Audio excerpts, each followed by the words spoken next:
이 시대의 신앙인의 고민, 오늘은 전도의 두 번째 시간으로 신자들에게 복음을 전하라는 성경 구절을 살펴보면서 성령의 은혜를 받도록 하겠습니다.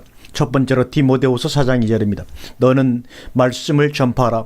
때를 얻든지 못 얻든지 항상 힘쓰라. 범사에 오래 참음과 가르침으로 경책하며 경계하며 권하라. 너는 말씀을 전파하라. 전파라는 헬라어는 케리소라는 말입니다. 케리소. 이것은 확실히 알 수 없는 불확실한 유사어에서 유래가 되는데 전하다, 전파하다, 공포하다, 발행하다 이런 뜻으로 많이 쓰였습니다. 여기서 말씀을 전파라는 말은 무슨 의미일까요? 예수 믿으세요. 그럼 구원받고 천국갑니다. 라는 내용을 전하라는 것인가요? 소위 예수 천당 불신 지옥을 외쳐서 복음이 무엇인지 알리라는 이야기입니까? 아니면 우리 교회 나오세요 하고 전해서 교회 자리를 채우라는 이야기인가요? 아니면 모두 뭉뚱거려서 다 포함된다고 할 것인가요? 이어지는 내용을 보면 때를 얻든지 못 얻든지 항상 힘쓰라고 되어 있습니다. 무엇을요? 말씀을 전파하는 것을 말합니다. 그런데 여기서 말씀은 무엇을 가리키는가? 이것을 아는 것이 가장 중요합니다. 십자가의 복음인가요? 아니면 요한복음 1장에 나오는 하나님 자신인가요? 요한복음 1장 1절에 태초에 말씀이 계시니라. 이 말씀이 하나님과 함께 계셨으니 이 말씀은 곧 하나님이시니라. 그리고 이 말씀을 전할 대상이 누구입니까? 또 내가 어려서부터 성경을 알았나니 성경은 능히 너로 하여금 그리스도 예수 안에 있는 믿음으로 말미암아 구원에 이르는 지혜가 있게 하느니라. 모든 성경은 하나님의 감동으로 된 것으로 교훈과 책망과 바르게 함과 의로 교육하기에 유익하니 이는 하나님의 사랑으로 온전케 하며 모든 선한 일을 행하기에 온전케 하려 함이니라. 그래서 하나님 앞과 산 자와 죽은 자를 심판하실 그리스도 예수 앞에서 그의 나타나실 것과 그의 나라를 두고 엄히 명하노니.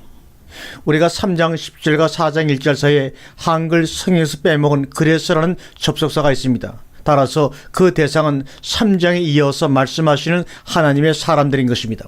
그러므로 여기 디모데에게 말씀을 전파하라고 권하는 말씀은 하나님을 아는 일, 즉 영성을 얻게 하는 일에 항상 힘쓰라는 것이며, 그래서 이어지는 내용이 범사에 오래 참음과 가르침으로 경책하며 경계하며 고난하라는 것입니다.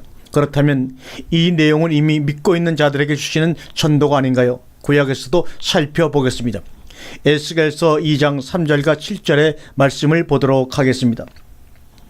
내게 이르시되 내가 너를 이스라엘 자손 곧 패역한 백성 나를 배반하는 자에게 보내노라. 그들과 그 열조가 내게 범죄 오늘날까지 이르렀나니 이 자손은 얼굴이 뻔뻔하고 마음이 강팍한 자니라. 내가 너를 그들에게 보내노니 너는 그들에게 이르길 주 여호와의 말씀이 이러하시다 하라. 그들은 패역한 족속이라. 듣든지 아니 듣든지 그들 가운데 선지자 있는 줄을 알지니라.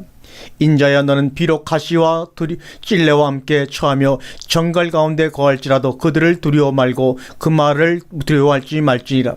그들은 패역한 족속이라도 그 말을 두려워 말며 그 얼굴을 무서워 말지어다. 그들은 심히 패역한 자라. 듣든지 아니 듣든지 너는 내 말로 고할지어다.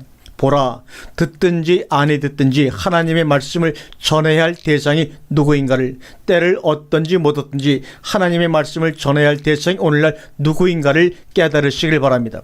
저들은 하나님의 백성들임에도 불구하고 패역해진 상태였습니다. 패역하다는 것은 하나님을 배반했다는 것이죠. 하나님을 떠나고 배반한 자들의 상태를 보시겠습니까? 첫 번째, 얼굴이 뻔뻔하고 마음이 강팍한 자니라. 두 번째, 가시와 찔레와 함께 처하며 세 번째, 정갈 가운데 거할지라도. 하나님의 백성들이란 자들의 상태가 어떻습니까? 오늘날의 교인들의 모습이 아닌가요? 에스겔 2장 8절과 11절까지 말씀을 우리가 한번 읽겠습니다. 인자야 내가 내게 이르는 말을 듣고 그 패역한 족속같이 패역하지 말고 내 입을 벌리고 내가 내게 주는 것을 먹으라 하시기로 내가 보니 한 손이 나를 향하여 펴시고 그 손이 두루마리 책이 있더라. 그 손에 두루마리 책이 있더라. 그가 그것을 내 앞에 펴시니 그 안팎에 글이 있는데 애가와 애곡과 재앙의 말이 기록되었더라. 그가 또 내게 이르시되 인자야 너는 받는 것을 먹으라. 너는 이 두루마리를 먹고 가서 이스라엘 족속에게 고하라 하시기로 내가 입을 벌리니 그가 그 두루마리를 내게 먹이시며 내게 이르시되 인자야 내가 내게 주는 이 두루마리로 내 배에 넣으며 내 창자에 채우라 하시기에 내가 먹으니 그것이 내 입에서 달기가 꿀 같더라. 그가 또 내게 이르시되 인자야 이스라엘 족속에게 가서 내 말로 그들에게 고하라. 너를 방언이 다르거나 말이 어려운 백성에게 보내는 것이 아니요 이스라엘 족속에게 보내는 것이라. 너를 방언이 다르거나 말이 어려워 내가 알아듣지 못할 열국에 보내는 것이 아니니라. 내가 너를 그들에게 보내었다면 그들은 정녕 내 말을 들었으리라. 그러나 이스라엘 족속은 이마가 굽고 마음이 강팍하여 내 말을 듣고자 아니하리니 이는 내 말을 듣고자 아니함이니라. 내가 그들의 얼굴을 대하도록 내 얼굴을 굽게 하였고 그들의 이마를 대하도록 내 이마를 굽게 하였을 때 내 이마로 화석보다 굳은 금강석 같이 하였으니 그들이 비록 패역한 족속이라도 두려워 말며 그 얼굴을 무서워 말라 하시고 또 내게 이르시되 인자야 내가 내게 이를 모든 말을 너는 마음으로 받으며 귀로 듣고 사로잡힌 내 민족에게 가서 그들이 듣든지 아니 듣든지 그들에게 고하여 이르기를 주 여호와의 말씀이 이러하시다 하라 하시더라. 오늘 이 본문을 읽으면서 여러분 하나님의 심정을 이해하시겠습니까? 아버지의 마음을 조금이라도 헤아리며 느낄 수 있습니까? 그런 자가 전도인이 될 수가 있습니다. 그러기 위해서는 아버지의 말씀을 먼저 받아 먹어야 이 일이 가능해지는 것입니다. 아버지가 주시는 말씀이 꿀송이같이 달아야 합니다. 그리고 말씀을 전할 때 저들이 듣지 않을 걸 또 각오해야 합니다. 7절을 보십시오. 저들이 듣지 않을 것이라고 하지 않습니까? 주님의 때에도 자기 백성들이 듣지 않았습니다. 오늘날도 마찬가지일 것임을 각오해야 될 것입니다. 그러므로 자리를 채우려는 생각을 버리십시오. 아마도 가뭄에 콩나듯이 아니 이삭 죽듯이 하나님의 자녀를 얻게 될 것입니다. 그러나 그들이 알곡 들릴 수 있다는 사실에 위로를 받으십시오. 우리는 지금 나가서 전해야 합니다. 아직 하나님을 모르는 자들에겐 십자가의 복음을 전하시고 십자가의 복음을 아는 자들에게는 그리스도의 비밀을 전해야 합니다. 듣지 않을지라도 전해야 합니다. 에스겔 3장 18절에 가령 내가 악인에게 말하기를 너는 꼭 죽으리라 할 때 내가 깨우치지 아니하거나 말로 악인에게 일러서 그 악한 길을 떠나 생명을 구원케 하지 아니하면 그 악인은 그 죄악 중에서 죽으려니와 내가 그 핏값을 내 손에서 찾을 것이고 내가 악인을 깨우치되 그가 그 악한 마음과 악한 행위에서 돌이키지 아니하면 그는 그 죄악 중에서 죽으려니와 너는 내 생명을 보존하리라.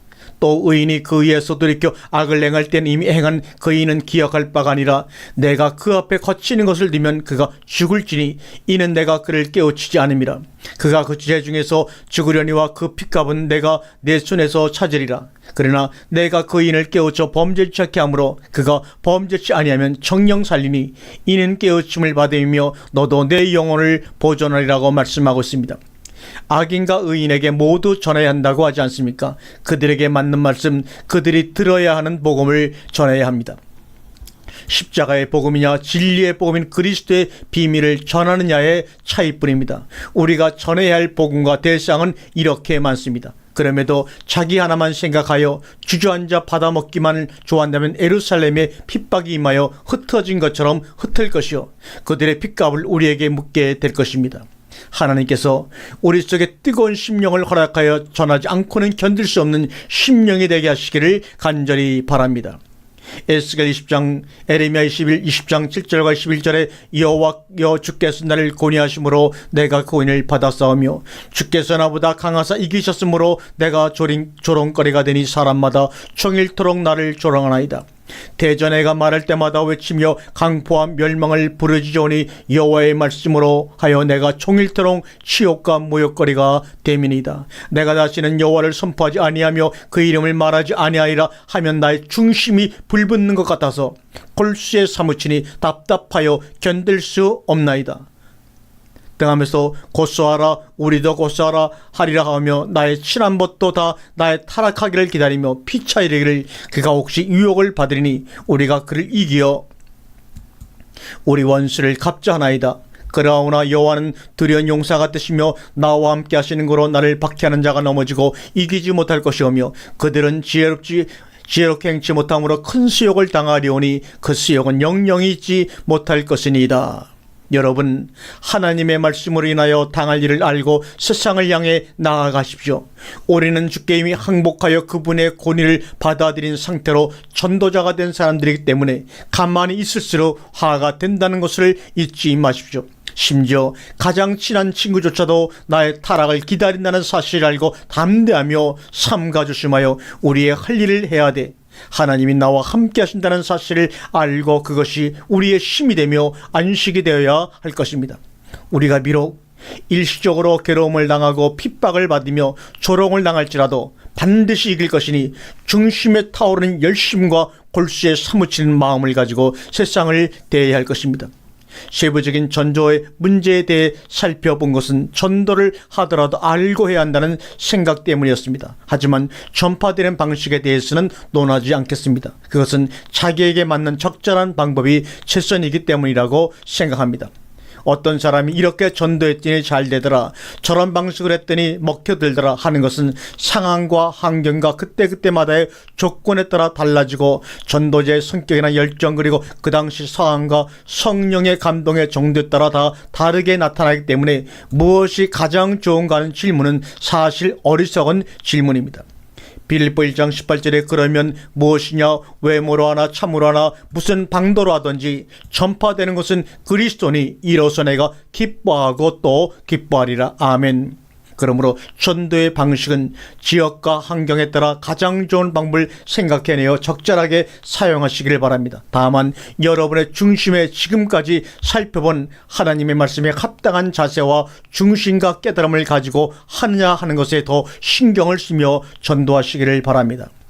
전도하는 중심의 첫째가 하나님 아버지의 마음을 가지고 하라는 것이고, 둘째가 제자를 삼기 위한 목적을 가지라는 것과 마지막으로 여러분이 섬기는 교회의 자리도 채웠으면 더할 나이가 없다는 것은 덤이라는 것을 말하고자 하는 것입니다. 다음 시간엔 봉사